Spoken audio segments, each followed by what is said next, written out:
Salve, salve, galera! Bem-vindos a mais uma análise semanal no Poder Global. Um bom fim de semana para vocês, né? Não pude fazer na sexta, vou fazer no sábado, né? A gente às vezes inverte um pouco, não tem problema. Essa análise é sempre no fim de semana, né? Fizemos uma live ótima ontem anteontem, perdão, sobre o mundo em convulsão e tudo mais. Eu peço que vocês assistam a live, ela é muito excelente, muito boa. Deixe seu comentário, deixe seu like. E curta esse vídeo, curta esse canal, né? Vamos lá, né? Como sempre, eu sempre falo meu crachá de apresentação. Sou Lucas Dumas de Castro, professor de História e escritor do Brasil ao Cão. E vamos a mais uma análise semanal. O que todo tirano teme? O que um tirano teme ao longo da história e o que eles temem hoje em dia, né? Aliás, a gente está sendo marcado por muitos tiranos no poder, né? O que essas pessoas temem, sempre temeram e sempre vão temer? Bom, um tirano ele sempre vai temer a força de um poder popular e uma liderança popular que os contrarie, né? Isso sempre existiu ao longo da história, resistências contra tiranias, enfim, a gente sabe muito bem disso. Todos os tiranos sempre andaram com seguranças, eles têm algo em comum, independente da ideologia, né? Sempre andam com seguranças, sempre oprimem a população que eles acham que são problemáticas, sempre há perseguidos, sempre há aqueles que se revoltam e sempre há aqueles que não aceitam a tirania, né? Toda tirania tem algo em comum, assim como todo tirano. E ao longo da história isso sempre foi muito, muito claro. Resistências sendo feitas. Por exemplo, no nazismo, Hitler sofreu mais de 44 tentativas de assassinato. Fidel Castro sofreu mais de 200 e tantas tentativas de assassinato. Então sempre há uma resistência. E aí vem um ponto interessante, né? O que faz você ser um tirano na história? O que faz a pessoa ser? Ora, muito simples. Aquela pessoa que atenta contra liberdades individuais, direito de escolha, e principalmente algo que é fundamental em qualquer sociedade civilizada, e esse é o princípio que faz uma democracia, é o direito à defesa, direito ao contraditório. Ter instituições que o defendam, ou ter o direito a se defender.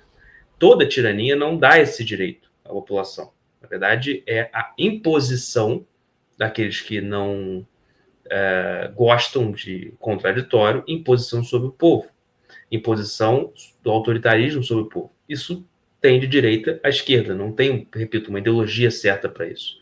Eles têm características em comum, mas têm ideologias diferentes. Outra coisa também muito interessante que a gente pode dizer que caracteriza uma tirania é o direito a perda do direito do conhecimento, ou seja, a perda da fiscalização.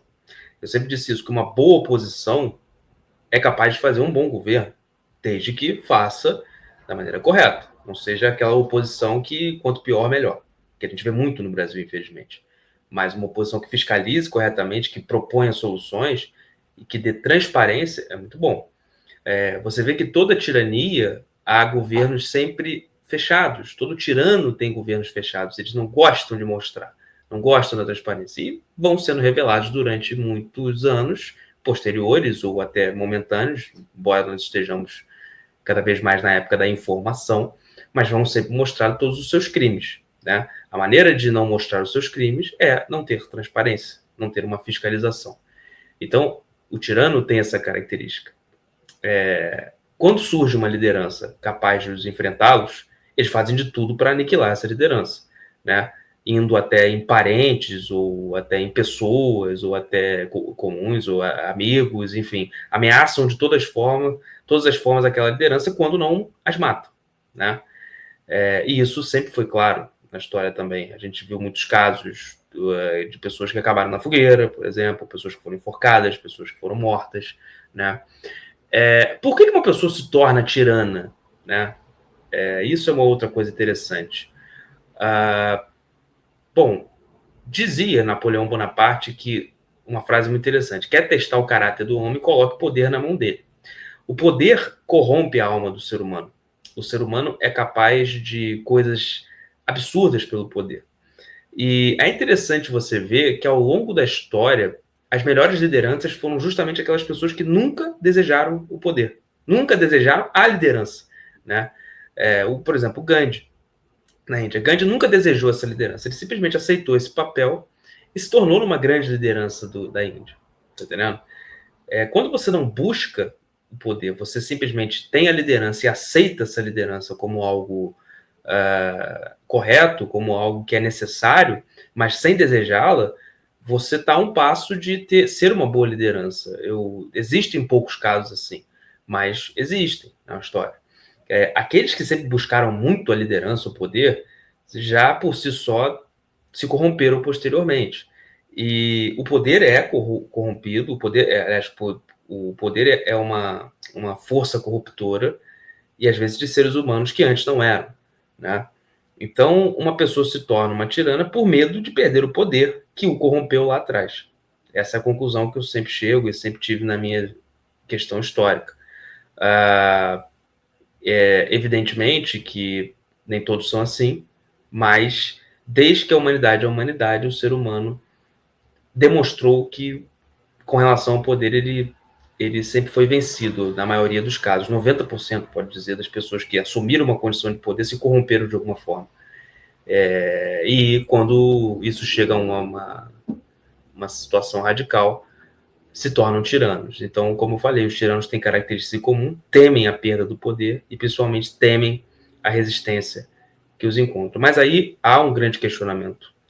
O que acontece quando esses tiranos têm um poder e ameaçam outras nações, essas livres e democráticas, que é o que a gente vê hoje em dia? O que acontece?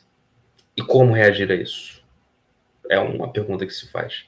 O século XXI está aí, há muitos tiranos no poder, e esses tiranos, muitos com características em comum de autoritarismo, mas principalmente querendo reescrever, né, o mundo como um mundo totalitário. E nós estamos vivendo isso nesse momento.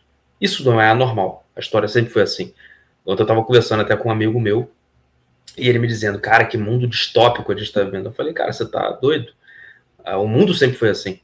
O mundo nunca foi necessariamente pacífico. O que a gente viveu nos últimos 20 anos de pacificação, de não ter tirania, de nada disso, é o ponto fora da curva do mundo. Porque quando a gente estuda história, a gente sempre estuda sobre tirania, sobre violência, sobre corrupção, sobre tudo isso. Então o mundo é assim desde que o mundo é mundo. E nós voltamos ao normal, né? Nós vemos muitos tiranos no poder, com essas características e muitas tiranias. Veremos como as nações livres reagirão a isso. A coisa não está muito boa, né? A gente sabe, se vocês acompanham o poder global, sabem que estamos caminhando para confrontos imprevisíveis, e veremos. Já há confrontos imprevisíveis, mas caminhando para mais e expansões de confrontos imprevisíveis. Beleza, galera? Vou ficando por aqui, deixo essa reflexão para vocês. Curtam esse canal, se inscrevam, compartilhem, comentem, não deixe de se inscrever. E vou ficando por aqui. Bom fim de semana, boa semana para todos, bom descanso. Até a próxima. Tchau, tchau.